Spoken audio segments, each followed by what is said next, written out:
Good morning. Weekly trend സെറ്റേഴ്സിലേക്ക് സ്വാഗതം. തുടർച്ചയായ 6 ദിവസത്തെ നേട്ടത്തിന് വിരാമമിട്ടുകൊണ്ട് ആഴ്ചയിലെ അവസാന ദിനം നിഫ്റ്റി 50 സൈക്കോളജിക്കൽ ലെവലായ 25,000 ബ്രേക്ക് ചെയ്തു. 24,870 ക്ലോസിംഗ് നടത്തിയ മാർക്കറ്റിന്റെ ഇടിവിന് പിന്നിൽ കൃത്യമായ കാരണങ്ങളും ഉണ്ടായിരുന്നു. തുടരുന്ന റഷ്യ ഉക്രൈൻ സംഘർഷാവസ്ഥ, താരിഫ് അനിശ്ചിതാവസ്ഥ എന്നിവയെല്ലാം വിപണിയിൽ നിക്ഷേപകർ ജാഗ്രതാ സമീപനം തുടരുന്നതിലേക്ക് നയിച്ചു. പ്രതിവാര പ്രകടനം നോക്കുമ്പോൾ 1% നേട്ടം നിഫ്റ്റി നൽകിയപ്പോൾ 0.35% ഫ്ലാറ്റ് ടു നെഗറ്റീവ് നോട്ടിലാണ് ബാങ്ക് നിഫ്റ്റി വ്യാപാരം അവസാനിപ്പിച്ചിരിക്കുന്നത്. PSU ബാങ്ക് ഒഴികെയുള്ള എല്ലാ സെക്ടറൽ സൂചികകളിലും മുന്നേറ്റം പ്രകടമായിരുന്നു. 5.02% നേട്ടം നൽകിക്കൊണ്ട് ഓട്ടോ ഇൻഡെക്സ് ആണ് ഔട്ട് പെർഫോമൻസ് നടത്തിയത്. റെയർ എർത്ത് മാഗ്നറ്റ് സപ്ലൈയിൽ ചൈനയുടെ ഭാഗത്തു നിന്നുണ്ടായ മയപ്പെടലുകളാണ് ഓട്ടോ മേഖലയ്ക്ക് ഉണർവായത്. 3.45% കുതിപ്പ് റിയൽറ്റി മേഖലയും കാഴ്ചവെച്ചു. 1.98% നേട്ടം നൽകിക്കൊണ്ട് FMCG സൂചികയും നേട്ടം പ്രകടമാക്കി. 1.5% കൂടുതലായിരുന്നു IT, മെറ്റൽ മേഖലകളിലെ മുന്നേറ്റം. ബ്രോഡർ മാർക്കറ്റിലും നേട്ടം പ്രകടമായ വാരത്തിൽ BSE മിഡ് സ്മോൾ ക്യാപ് സൂചികകൾ 2 മുതൽ 2.34% വരെ മുന്നേറ്റമാണ് നൽകിയത്. ഒടുവിൽ ഡൊണാൾഡ് ട്രംപിന്റെ പാതയിലേക്ക് ഫെഡ് ചെയർമാൻ ജെറോം പവലും എത്തുന്നു എന്നതിന്റെ വ്യക്തമായ സൂചന ലഭിച്ചതോടെ ആഴ്ചയുടെ അവസാനം അമേരിക്കൻ സൂചികകളിൽ ബുൾസിന്റെ തേരോട്ടം തന്നെയാണ് കണ്ടത്. ഓഗസ്റ്റ് 22-ന് ജാക്സൺ ഹോൾ സിംബോസിയത്തിൽ പവൽ റേറ്റ് കട്ട് ഉടനെ ഉണ്ടാകുമെന്ന സിഗ്നൽ നൽകി. വെള്ളിയാഴ്ച വരെ ശക്തമായ മൂവ്മെന്റ് ഇല്ലാതെ മ്യൂട്ടഡായി നിന്ന സൂചികകൾക്ക് ഇതൊരു ട്രിഗറിംഗ് പോയിന്റ് ആയി മാറി. തുടർന്ന് ഡൗ ജോൺസ് സൂചിക സർവകാല ഉയരത്തിലേക്ക് കുതിച്ചു. വീക്ക്ലി ബേസിസിൽ 1.53% കുതിപ്പും സൂചിക നടത്തി. S&P 500 0.27% നേട്ടം നൽകിയപ്പോൾ ആഴ്ചയിലെ ശക്തമായ പ്രോഫിറ്റ് ബുക്കിംഗിനെ തുടർന്ന് നാസ്ഡാക്ക് 100 0.9% നഷ്ടമാണ് രേഖപ്പെടുത്തിയത്. ഓഗസ്റ്റിന്റെ അവസാന വാരത്തിലേക്ക് കടക്കുമ്പോൾ US സൂചികകളെ കാത്തിരിക്കുന്ന ആദ്യ ഡാറ്റ ഓഗസ്റ്റ് 25-ന് വരുന്ന ന്യൂ ഹോം സെയിൽസ് റിപ്പോർട്ടുകളാണ്. ഈ ഡാറ്റകളോടെ ജൂലൈ മാസത്തിലെ റിയൽ എസ്റ്റേറ്റ് രംഗത്തെ വളർച്ച നിക്ഷേപകർക്ക് മനസ്സിലാക്കാം.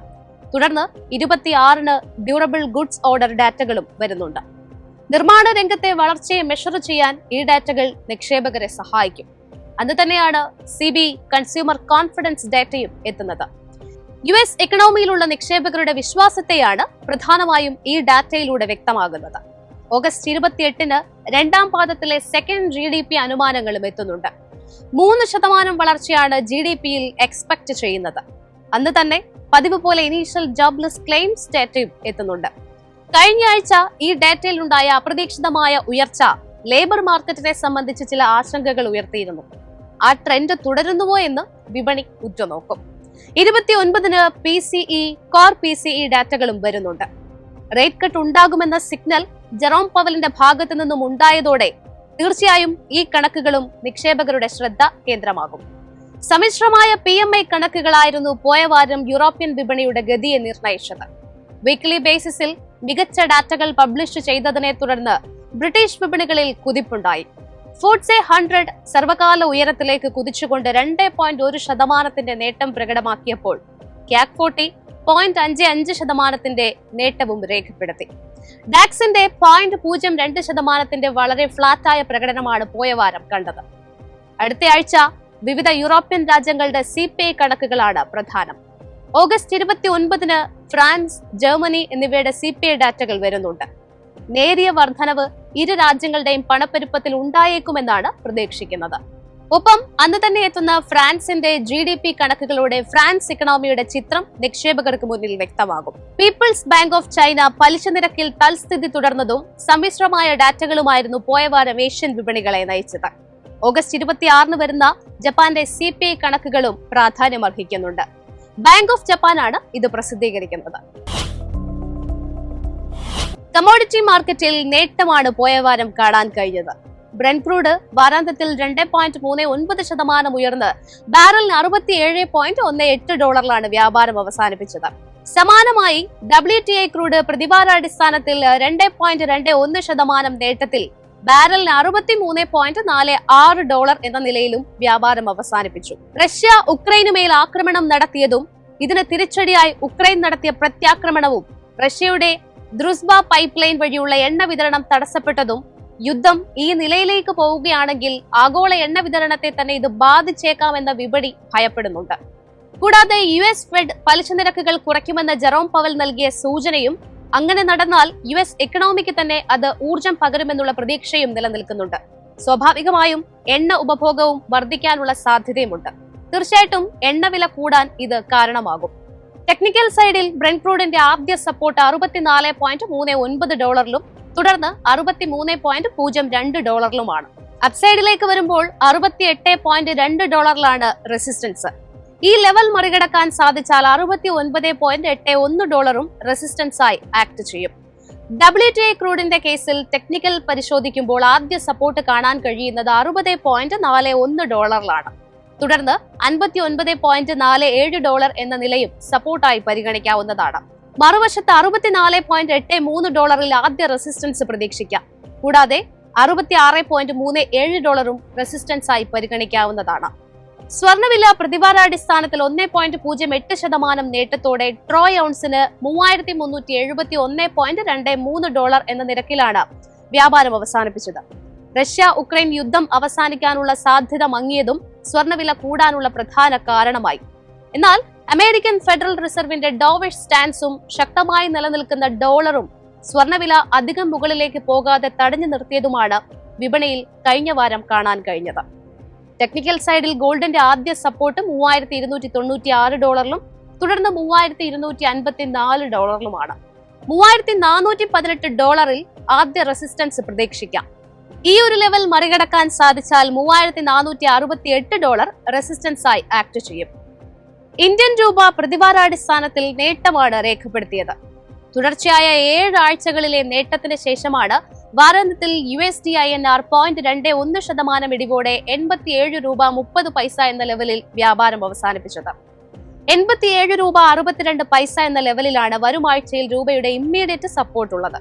തുടർന്ന് $87.76 എന്ന ലെവലും സപ്പോർട്ടായി കണക്കാക്കാം. മറുവശത്ത് $87.13 എന്ന ലെവലിൽ റെസിസ്റ്റൻസ് പ്രതീക്ഷിക്കാം. തുടർന്ന് $86.84 എന്ന ലെവലും റെസിസ്റ്റൻസ് ആയി ആക്ട് ചെയ്യും.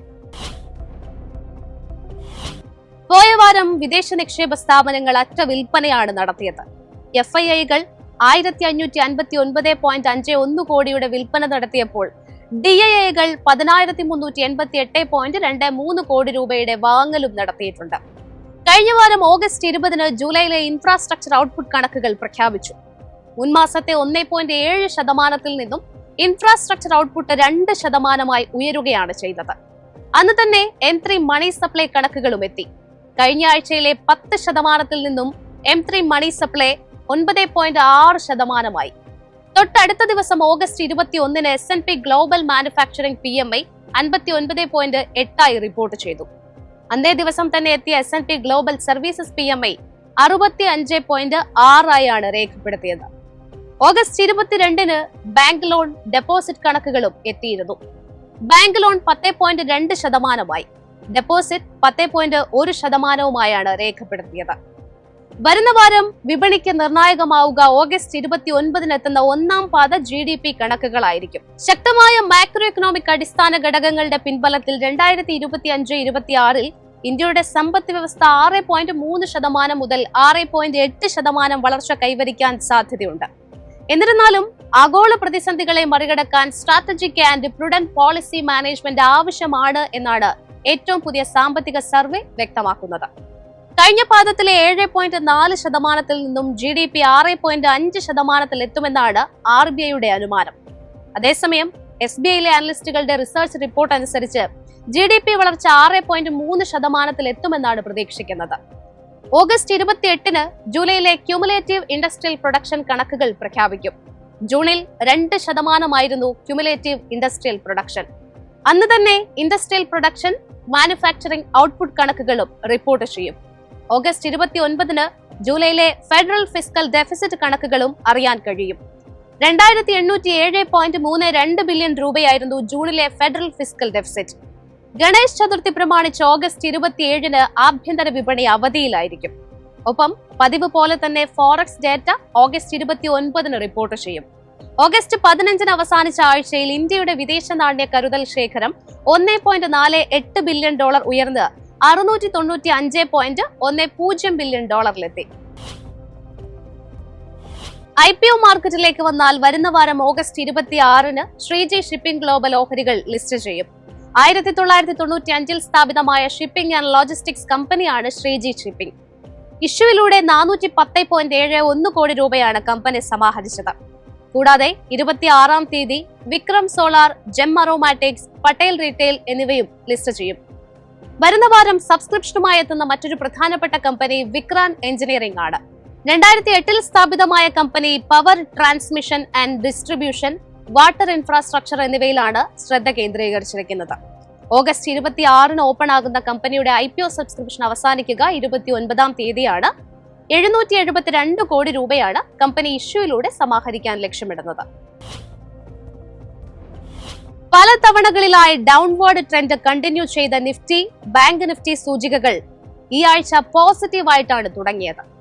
ആഭ്യന്തര തലത്തിൽ GST റാഷണലൈസേഷനും ഒപ്പം ഇന്ത്യയുടെ long term sovereign credit upgrade ചെയ്ത പോസിറ്റീവ് ന്യൂസ് വന്നെങ്കിലും ഗ്ലോബൽ ലെവലിൽ ടാരിഫ് അൺസർട്ടനിറ്റീസും റഷ്യ വീണ്ടും ഉക്രൈനിൽ ആക്രമണം കടുപ്പിക്കുകയും ചെയ്തതോടെ നെഗറ്റീവ് നോട്ടിലാണ് ആഭ്യന്തര വിപണി ആഴ്ചയിലെ അവസാന ദിനം ക്ലോസ് ചെയ്തത്. ഡെയിലി ബേസിസിൽ 0.85% ഇടിവും വീക്ക്ലി ബേസിസിൽ ഏകദേശം 1% നേട്ടത്തോടെയുമാണ് നിഫ്റ്റി 50 വ്യാപാരം അവസാനിപ്പിച്ചത്. പ്രധാന മൂവിംഗ് ആവറേജുകളുടെ മുകളിൽ ക്രോസ് ചെയ്തെങ്കിലും നിഫ്റ്റിയുടെ അണ്ടർലൈങ് ട്രെൻഡ് വീക്ക് ആണെന്നാണ് HDFC സെക്യൂരിറ്റീസിലെ അനലിസ്റ്റായ നാഗരാജ് ഷെട്ടി പറയുന്നത്. വരും ദിവസങ്ങളിൽ 24,800 മുതൽ 24,700 എന്ന റേഞ്ച് നിഫ്റ്റിയുടെ പ്രധാന സപ്പോർട്ടായിരിക്കുമെന്നും 25,150 എന്ന ലെവൽ റെസിസ്റ്റൻസ് ആയി പരിഗണിക്കാമെന്നുമാണ് അദ്ദേഹം പറയുന്നത്. ഈ ലെവൽ മറികടക്കാൻ സാധിച്ചാൽ ബുൾസ് തിരികെ വന്നേക്കാമെന്നും അദ്ദേഹം പറയുന്നുണ്ട്. സൂചികയിൽ ട്രെൻഡ് പോസിറ്റീവ് ആയിരുന്നെങ്കിലും ടെക്നിക്കൽ റെസിസ്റ്റൻസ് ബ്രേക്ക് ചെയ്യാൻ സാധിക്കാത്തത് കൊണ്ട് തന്നെ സെൽ ഓഫ് ഉണ്ടായെന്നാണ് SB സെക്യൂരിറ്റീസിലെ അനലിസ്റ്റുകൾ പറയുന്നത്. 25,150 മുതൽ 25,200 എന്ന പ്രധാന റെസിസ്റ്റൻസ് മേഖല മറികടന്നാൽ മാത്രമേ ഒരു ബുള്ളിഷ് റാലി പ്രതീക്ഷിക്കാൻ സാധിക്കുകയുള്ളൂ എന്നും അവർ കൂട്ടിച്ചേർത്തു.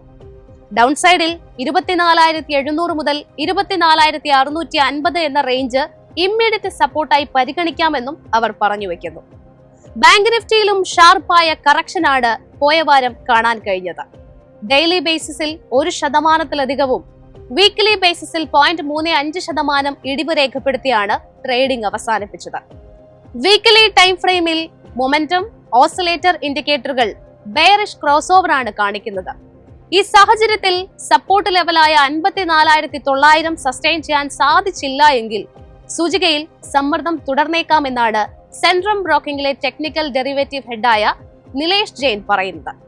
മറിച്ച് അപ്സൈഡിൽ 56,000 എന്ന റെസിസ്റ്റൻസ് ബ്രേക്ക് ചെയ്യാൻ സാധിച്ചാൽ ഹയർ ലെവലുകളിൽ ഒരു ഷോർട്ട് കവറിംഗ് റാലി ഉണ്ടായേക്കാമെന്നും അദ്ദേഹം സൂചിപ്പിച്ചു. അമേരിക്കൻ ഇക്കണോമിയിൽ ചലഞ്ചസ് തുടരുന്നുണ്ടെങ്കിലും അടിസ്ഥാന പലിശ നിരക്ക് കുറയ്ക്കാനാകും വിധം സാഹചര്യം മാറിയെന്ന് ജാക്സൺ ഹോൾ സിംബോസിയത്തിൽ ഫെഡ് ചെയർമാൻ ജെറോം പവൽ പറഞ്ഞിരിക്കുകയാണ്. സ്വാഭാവികമായും അമേരിക്കൻ മാർക്കറ്റിന് വലിയ രീതിയിലുള്ള ഉണർവ് ഇത് പകർന്നിട്ടുമുണ്ട്.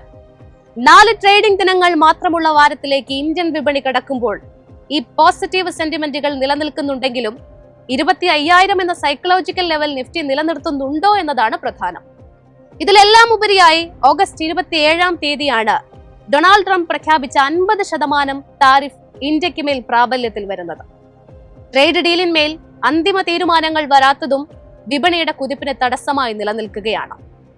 മാർക്കറ്റിന്റെ കൂടുതൽ അപ്ഡേറ്റ്സും എക്സ്പെർട്ട് ഒപ്പീനിയനും ഒക്കെയായിട്ട് തിങ്കളാഴ്ച രാവിലെ 8:30 മാർക്കറ്റ് പ്ലസിൽ കാണാം. നന്ദി, നമസ്കാരം.